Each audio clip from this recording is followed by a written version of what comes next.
talk really quickly about external traffic. I'm gonna blow through this. There are a couple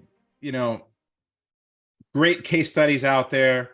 And Amazon is really pushing towards getting people to send traffic to their Amazon listings or their Amazon storefronts, basically to Amazon from other sources, and they're willing to reward you for it. They're going to give you 10% of your sales back to you if you do it through the right attribution link. Now that's great. So you're basically starting with a negative 10 ACoS, right? So just keep that in mind. So this is older information. It's not necessarily 100% true today because Amazon updates their algorithm on a regular basis. But as of 6 months ago, Amazon values outside traffic differently than they value internal traffic. They also value the traffic from different sources differently, and they weigh it differently. So an add to cart from one source is not valued the same as an add to cart from another source. A conversion is not valued the same. We knew that Google traffic was being weighed the heaviest. They love Google traffic. And I think that's because most of Amazon's competitors are on Google. D2C sites rely heavily on Google. Walmart, Target, all the big retailers that they compete against rely heavily on Google. So they want to reward Google a lot. And so what we're seeing is that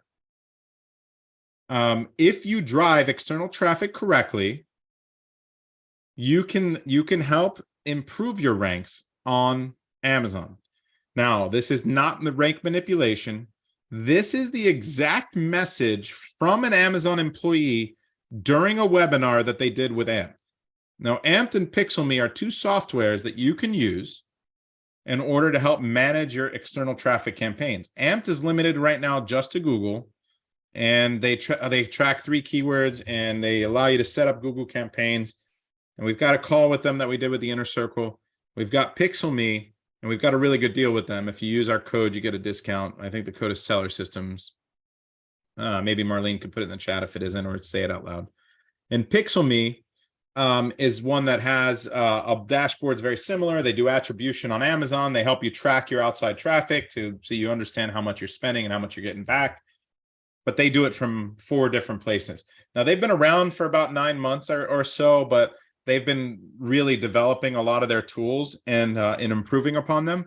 So I know that we've got a call. They're rolling out some new features that they just rolled out, actually. And we've got a call coming up with them this month in the Inner Circle. Again, we'll have a discount for them. That's one of the benefits of being in the Inner Circle. You guys get discounts on basically every software and every event and everything. So it's just the buying power of having 1,000 big sellers, active sellers.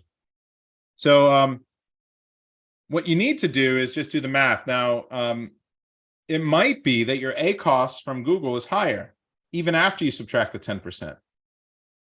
And another really important thing for you to keep in mind is that your spend, like your conversion rate from outside traffic is not a negative like internal traffic is. If I send a ton of traffic with a low click-through rate to my listing, I'm hurting the performance metric for ranking. Remember, click-through rate's important, conversion rate's important. But external traffic doesn't have any negative effect on it. So if I'm sending a lot of traffic and it's not converting, as long as it's not costing me a fortune, it's only going to be seen as a positive in the ranking algorithm. So that's kind of a cheat code there, because you can just kind of spend money to move your ranks if you're willing to spend the money, and you can find ads and you can find an offer that's going to convert at least a little bit. You might be able to improve your ranks, and that's directly from Amazon. Again, I'm not telling you to do anything that's black hat or against terms of service. They specifically had a webinar where they said that outside traffic is for ranking, right? It blew me away when I heard it, but they said it. So the key components of outside traffic to think about are going to be like the fact that add to carts matter. So even if you don't make a sale, you get a percentage of them that are going to add to cart and then not purchase. Add to carts are good for rank. You have to understand how to set up outside traffic campaigns independently on Etsy, on Google, on Facebook, wherever you're sending the traffic from, Instagram, TikTok, if you're not going to use one of the softwares, right? And then you have to also understand how outside traffic needs to be handled and optimized. We've had several calls with the people that handle this for Thrasio, which is a multi-billion-dollar brand with the company that owns hundreds of brands. And so they've done special calls with us in the inner circle to talk about their strategy for outside traffic. And it takes a lot of time. This is going to be a lever that if you choose to pull it, you need to pay attention to it. You need to do it the right way. And it's another learning curve. So it's a good lever to pull if you need to, if you're entering a fast moving, very competitive space. It's a way for you to potentially improve your chances of success, to push your ranks a little bit. So just keep that in mind when it comes to outside traffic. So when sending, just to make sure you're TOS compliant when sending external traffic, they're always looking at what is normal thresholds of activity. Now, I told you that low converting traffic is not going to hurt you. But if you're bribing people with giveaways and rebates, which are against the rules, Amazon's going to be able to see that a large percentage of that traffic that's coming in from these sources is converting at a very high rate. And if it's not coming in through the attribution link, if it's not coming in through a Google ad, a specific way, Amazon's going to be able to tell that you're doing it in a way that is manipulating the ranks, and you will get in trouble. So don't just think that this is giving you like a pass to start sending people to your listing to purchase it and leave reviews. Definitely don't ask anyone to leave reviews. Like that's going to be where they really, really care the most. Anytime you manipulate reviews, it's instant ban, right? Like you will lose your business, and do not pass go, do not collect $200. So when you're a standard deviation above this threshold of what normal is, there's flags that go up, and then you'll have manual reviews, and Amazon will throttle the benefit you were getting.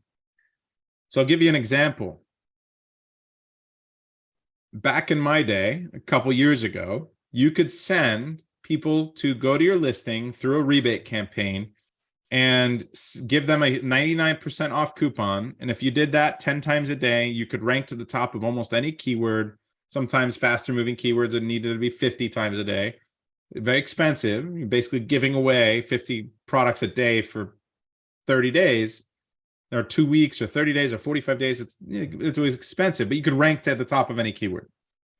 Amazon put in a protection against that by understanding that anything that was outside the normal threshold of buyer behavior, of how many people browse your reviews, how many people click on your listing and click on other listing, how many people add to cart and don't purchase, and how many people actually end up converting, and the inbound source of traffic on top of that, making sure that that's normal. All of those things need to be within a normal threshold. If they're not, you will get manually reviewed. You could potentially get banned. And not only that, any benefits that you would have gotten are basically nullified. So it doesn't even impact your ranking positively anymore. So you've just given away all that money. You've risked your future of your business, and you don't get anything. So this was in like a direct response of Chinese sellers that figured out that add to carts were beneficial 3-4 years ago, maybe 4 years ago now, 5 years ago. And they created these farms of cell phones that had programs on them that just went and added your product to cart over and over again with a bunch of fake Amazon accounts. And they could rank to anything. And then Amazon needed to go back to the algorithm and fix it again, right? Okay, add to carts alone can't do it. We know that add to carts are a certain percentage, abandoned carts are a certain percentage of buyers. So it needs to be within the norm, right? So normal thresholds, normal buyer behavior, don't try to manipulate it. You don't know what it is, and you're just playing with fire, okay?